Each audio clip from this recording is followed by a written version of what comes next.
Muy buenas noches, Dios les bendiga. Bueno, parece que no vino nadie, así que bueno más. Muy buenas noches, empezamos de vuelta. Muy buenas noches, Dios les bendiga. Sean todos muy, pero muy bienvenidos a la casa del Señor. Lindo verlos de acá, a cada uno de ustedes. Lindo ver que ya está habilitado la parte de arriba también. Los jóvenes, algunos ya están ahí arriba. Así que todos sean muy, pero muy bienvenidos. Pero de todos los muy bienvenidos, para mí hay alguien especial en este culto. Esa chica que está de verde ahí. Después ustedes sabrán quién es. Así que de todos los muy bienvenidos, una especial. Todos conocemos que hoy los celulares traen diferentes modos, ¿no es cierto? Está el modo avión, el modo a una mano. De paso les digo que yo no pedí plata por WhatsApp, me hackearon la cuenta. Ese modo no era el que quería yo hoy compartir. Así que, pero gracias a Dios creo que no pasó nada. El modo rotación automática y en otros modos. Hoy quiero hablarles, quiero que podamos compartir juntos el modo Jonás dormilón. Modo Jonás dormilón. Y en el relato de la vida y la historia de Jonás vamos a encontrar este modo Jonás dormilón. Así que les invito, se ve que hoy estamos con los libros de los profetas menores, que busquemos un profeta menor que es Jonás 1 y voy a leer del versículo 1 en adelante. Yo leo en Reina Valera contemporánea, por ahí alguna palabrita puede ser diferente a la Reina Valera 60. Jonás es uno de los profetas menores, capítulo 1 y siguientes. Dice: la palabra del Señor vino a Jonás, hijo de Amitai, y le dijo: levántate y ve a la gran ciudad de Nínive y predica contra ella, porque hasta mí ha llegado la maldad de sus habitantes. Y Jonás se levantó para irse a Tarsis, huir de la presencia del Señor. Descendió a Jope y halló una nave que partía para Tarsis. Entonces pagó su pasaje y para alejarse de la presencia del Señor, subió a bordo, dispuesto a irse con ellos a Tarsis. Versículo 4. Pero el Señor hizo que en el mar se levantara un fuerte viento y se desató una tempestad tan grande que parecía que la nave se iba a partir.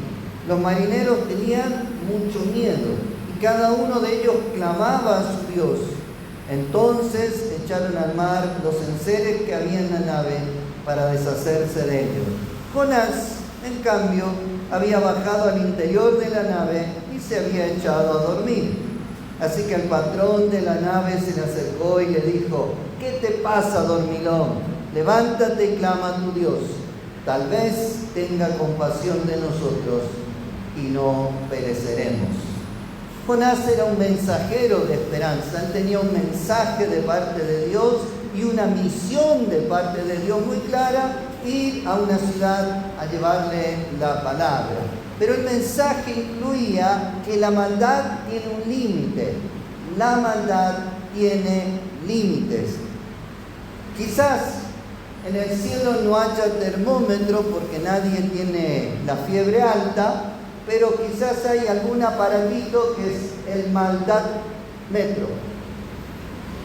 ¿Se entiende?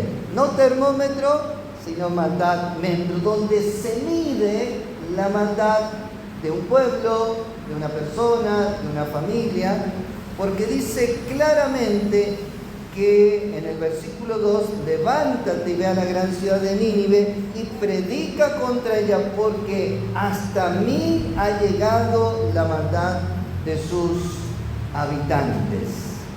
Diles que hasta mí ha llegado la maldad de sus habitantes. Y por supuesto eso iba a traer un castigo de parte de Dios, del Dios justo, porque era tanta la maldad que había que Dios dijo, no, ya voy a tener que poner manos en el asunto porque esta gente no quiere cambiar. Para hacer un poquito de historia sobre Nínive, la ciudad donde tenía que ir Jonás, el origen, la Biblia dice que Nínive fue construida por Nimrod, bisnieto de Noé. Si después en su casa quieren leer Génesis 10, versículo 8 al 11, Noé engendró a Can a Cus y Cus a Nimrod. Por tanto fue habitada por Nimrod y por los descendientes de Can. Eso todo lo encuentra en Génesis 10. Estaba ubicada a orillas del río Tigris, al sureste de Harán. Nínive, junto con otras ciudades que estaban cerca, como Cale y Resén, constituyó una mega ciudad, lo que hoy diríamos una mega ciudad. Estaba Nínive, la ciudad principal, y había dos más alrededor, y después eso fue creciendo y se hizo la gran ciudad de Nínive. Nínive es recordada como la ciudad sanguinaria. En los tiempos de Jonás era la capital de Asiria, y bajo sus grandes reyes, Nínive, dice, se parecía a un foso de leones. La ferocidad y rapacidad reinaban. Mediante la guerra, Nínive se enriqueció, llegando a ser la ciudad más grande y más temible sobre la faz de la tierra. Y eso lo pueden encontrar en Nahum, otro profeta menor, 3:1, que dice así: ay de la ciudad derramadora de sangre, están totalmente llena de engaño y robo, nunca se queda sin presas. No extraña que la guerra y el derramamiento de sangre y la crueldad fueran los pasatiempos favoritos de los gobernantes de Nínive, pues el mismísimo fundador de Nínive fue el cruel y empedernido Nimrod. Cuando la Biblia habla de Nimrod, fue uno de los primeros que fue un poderoso sobre la tierra, dice, pero que lo hacía con maldad. Él hacía muchas cosas, muchas obras, pero detrás de esas obras estaba la maldad. Nínive solía devorar a una ciudad, regresar con el botín y tratar cruelmente a los cautivos. Los asirios eran terribles, cruelísimos, malvados, perversos, y era horrible la violencia que ejercían. Uno de los reyes asirios se enorgullecía de haber empapelado el palacio con la piel de sus enemigos. Se ve que no quería gastar en papel, pero gastó en piel de sus enemigos. Dice también la historia que los asirios, por ejemplo, cuando conquistaban un pueblo,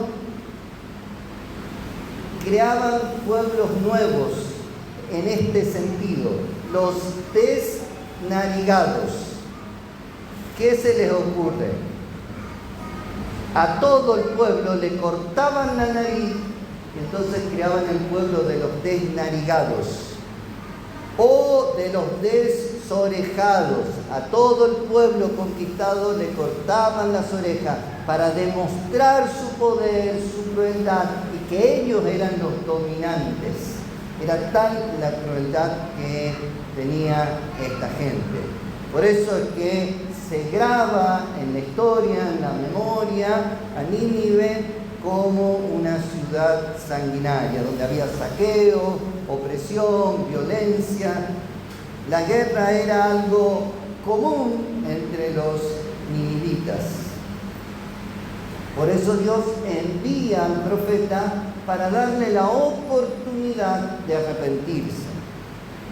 Los comerciantes y los sacerdotes de Nínive también buscaban la guerra, porque ellos se beneficiaban de la guerra, porque cuando venían con el botín, lo primero era repartir a los religiosos o los sacerdotes de Nínive y después repartir el botín entre todo el pueblo.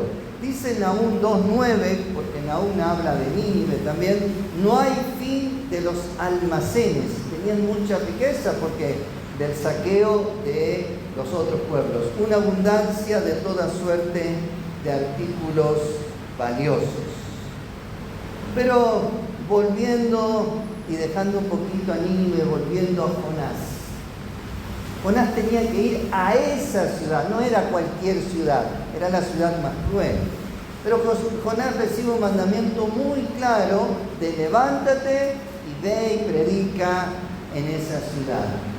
A mí me hace recordar el mandamiento muy claro de Jesús para nosotros. Id por todo el mundo y predicad el Evangelio. Muy parecido al de Jonás, no más que Jonás tenía una sola ciudad donde predicar. A nosotros es ir por todo el mundo y predicar el Evangelio a toda criatura. Marcos 16:15. Y Jonás se levanta y sale, ustedes conocen el relato, pero en vez de ir para donde Dios le pidió, se fue para el otro lado. Totalmente lo contrario. Es como si Dios nos mandara a ir a predicar a Ushuaia. Entonces tenemos que ir al aeropuerto, tomar el avión y en vez de ir para Ushuaia, decimos no, ahí es muy frío, hay mucha montaña hacia la ciudad, me voy a Miami, a las playas de Miami que es más lindo, y voy a predicarle ahí a la gente, que pobre gente de ahí, que está muy triste y por eso tiene que ir a Miami. Algo así, era lo contrario. Tarsis, dicen algunos teólogos, que era el sur de España, para que tengamos una idea. Nínive estaba en una punta y se iba para la otra punta totalmente diferente para huir de la presencia del Señor. Entonces dice el versículo 4 que el Señor hizo que en el mar se levantara un fuerte viento. A mí me trae esto que hay tormentas que pasamos en la vida que dependen de nuestra desobediencia a un mandato claro del Señor. Esa tormenta no fue por casualidad.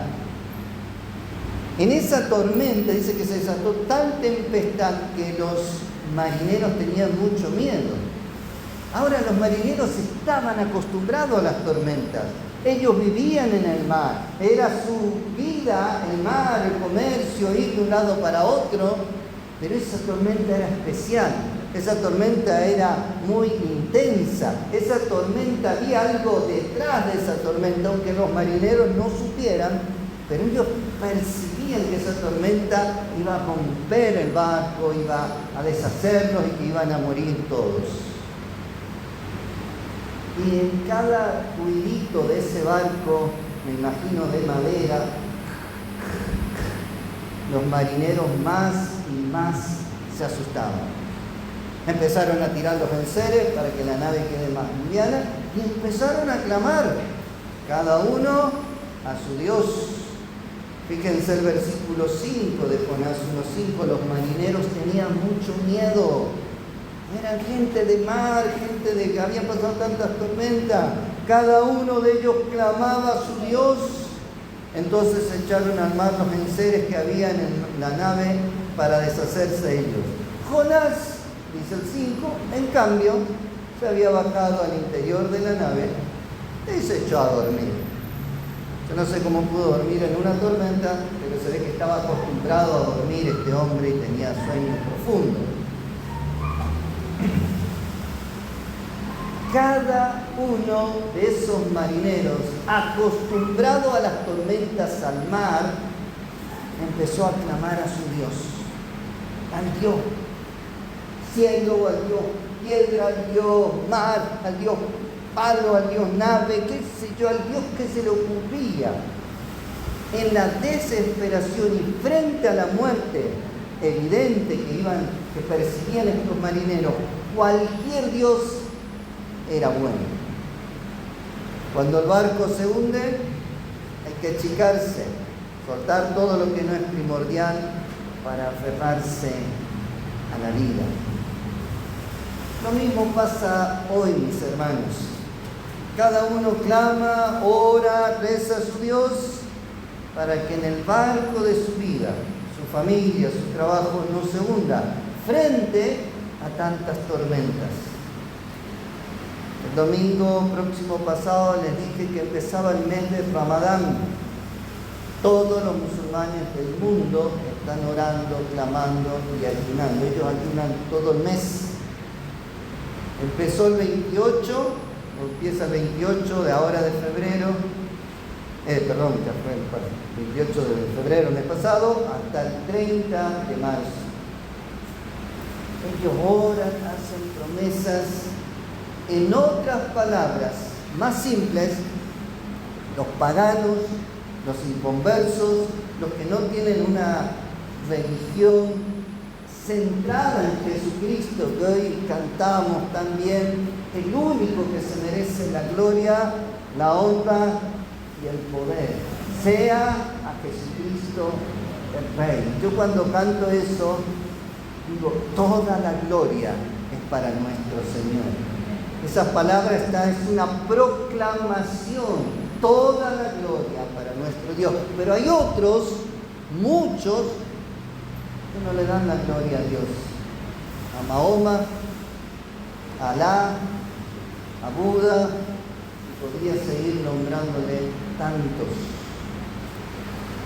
En otras palabras, los inconversos están orando, están clamando en ese barco que se hunde. Pero el creyente Jonás, en su egocentrismo, dijo, ¿qué me importa lo que hagan? Me voy abajo a dormir. Y se fue a dormir. Dice la Septuaginta, la versión Septuaginta, que Jonás roncaba. Así que imagínense en una tormenta Jonás durmiendo, cuando todos estaban clamando a un Dios. Por eso le puse modo Jonás dormilón. Él tenía una misión, tenía un mensaje de esperanza, pero se fue a dormir. Prefirió ir a dormir. Tenía que clamar, se fue a dormir. Tenía que preocuparse por los otros que estaban ahí, se fue a dormir. No le importó nada. Modo Jonás dormilón. Por las dudas, si alguien se quiere dormir, decirle, no estés en el modo Jonás dormilón al que está al lado tuyo. No estés en modo Jonás dormilón.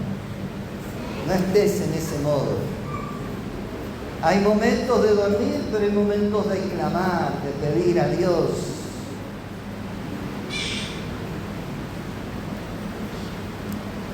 Modo Jonás dormilón.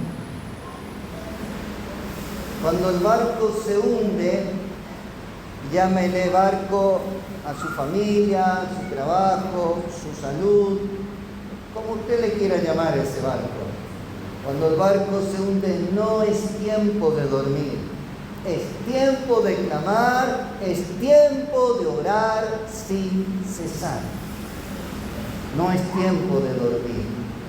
Habrá tiempos para dormir y descansar, pero cuando un barco se hunde, cuando hay crisis en tu familia, cuando hay crisis económica, cuando hay crisis interior, es tiempo de clamar, es tiempo de orar sin cesar. No es tiempo de ir a dormir y decir, bueno, que clamen otros, que oren otros.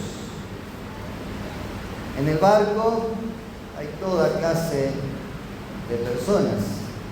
Así que el versículo 6 de Jonás 1 dice, así que el patrón de la nave se le acercó y le dijo, ¿qué te pasa, dormilón? Levántate y clama a tu Dios. Tal vez Él tenga compasión de nosotros y no pereceremos. El capitán tiene que ir a despertar a Jonás. ¿Qué te pasa, dormilón? ¿No te das cuenta que nos hundimos? ¿No te das cuenta que todos están clamando? ¿No te das cuenta que no es tiempo de dormir? ¿Cómo que estás durmiendo?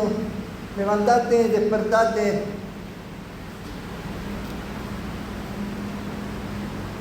vuelvo a decir, hasta los incrédulos, personas que no asisten a la iglesia, no comparten con nosotros los cultos, cuando el barco de la vida se les hunde, claman a su Dios.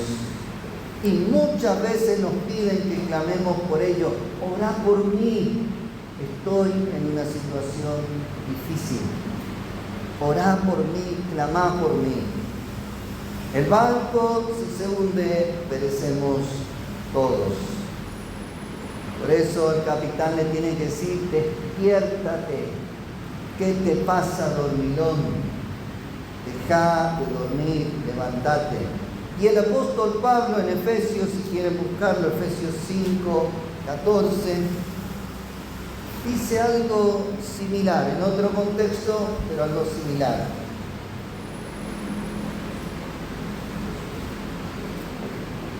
Por lo cual dice, Efesios 5:14, despiértate tú que duermes y levántate de los muertos y te alumbrará Cristo. Despiértate tú que duermes, levántate de los muertos, muerto en sentido figurado, y te alumbrará Cristo. Ya para ir cerrando este mensaje, todos nosotros tenemos un mensaje de esperanza, de vida eterna en Cristo Jesús. Si ya lo hemos recibido, tenemos para compartir de nuestro Dios. Tenemos una misión clara, ir y predicar el Evangelio. Y tenemos también una misión clara de orar sin cesar. De orar sin cesar. Hay barcos que se hunden. Hay un barco que se hunde con hombres, mujeres, ancianos y niños. Hay un barco que se hunde que se llama sociedad, que clama por esperanza, consuelo, justicia y vida eterna. Ustedes, los catamarqueños, hace un tiempo atrás como sociedad tuvieron un tiempo de clamor, de oración y de marchas por María Soledad. Como iglesia también tuvieron un tiempo de clamor cuando el hermano Felipe se perdió y no se sabía si tenía vida, no tenía vida y si lo iban a encontrar. Pero tenemos que esperar a que el barco se esté por hundir para que empecemos a clamar, a que las cosas sean muy malas para que empecemos a orar sin cesar. La sociedad nos pide a gritos a los cristianos que oremos por la sociedad, para que haya justicia, para que haya perdón, para que haya salvación, para que haya reconciliación. Hay un barco que se hunde con el asesinato de los niños no natos, la mal llamada interrupción voluntaria del embarazo, abortos legales o ilegales, se matan a niños 100% inocentes. Y la sociedad lo ve como algo normal y legalizado, pero somos nosotros los que tenemos que clamar. Hay un barco que se hunde, yo diría llamada Argentina, delincuencia, drogas, mafias, desórdenes, inmoralidad, y por sobre todo hay un barco que se hunde con gente que va camino al infierno, una eternidad de sufrimiento, sin Dios y sin esperanza. Pero nosotros podemos llevarle esperanza, un mensaje de fe, de esperanza, de perdón, de reconciliación. Tenemos que llevar el mensaje a tiempo y fuera de tiempo y orar por nosotros, por la sociedad, para que el barco no se hunda. Entonces me surge una pregunta: ¿qué hacemos los cristianos en general? ¿Qué hacen las iglesias? ¿Vamos a despertarnos y dejar el modo Jonás dormilón? El problema de Jonás no era que era una persona mala. era muy buena, pero se fue a dormir cuando el barco se estaba hundiendo. Vamos a dejar el modo Jonás dormilón para pasar al modo Jonás obediente a la palabra del Señor. Jonás tuvo que entrar en el gran pez, ustedes conocen la historia, para ser reseteado por Dios. Entró un Jonás y salió otro Jonás, obediente a la palabra de Dios. Pero ¿será que Dios tenga que resetearnos, meternos en un gran pez, en un gran conflicto, para que salgamos diferentes, obedientes a su palabra?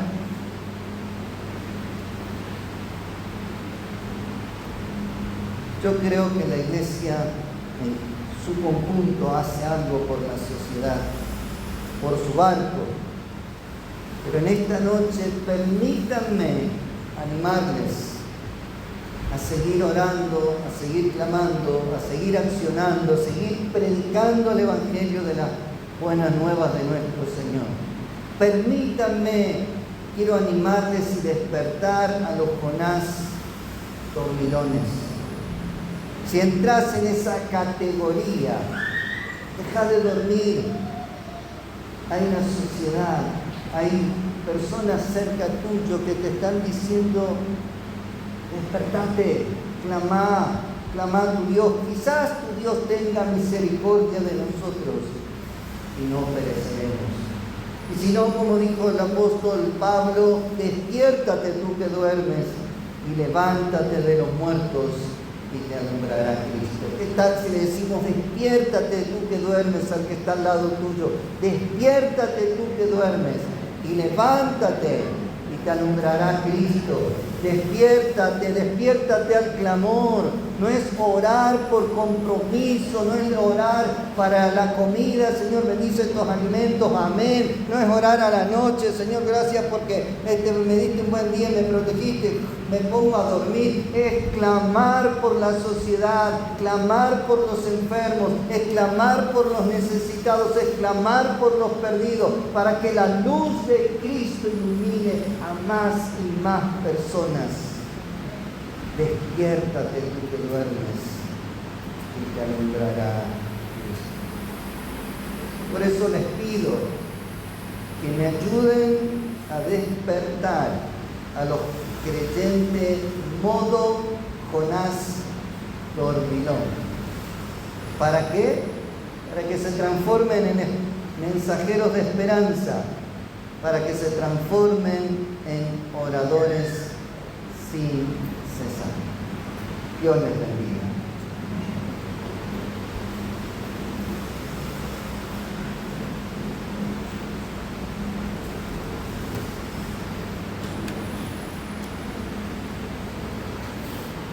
Tomate un tiempito, vamos a participar de la cena, pero tomate un tiempo y pensar: ¿estás clamando como Dios quiere que clames? ¿Estás orando por tu familia, por tu trabajo, para que te conozcan al Señor, por tu barrio, por la iglesia, por las obras de extensión? ¿Estamos despiertos, clamando? ¿O tiene que venir un inconverso, sacudirnos y decirnos: tenés que orar? Quiero dar unos minutos, unos segundos para que oren, y después vamos a participar de la cena.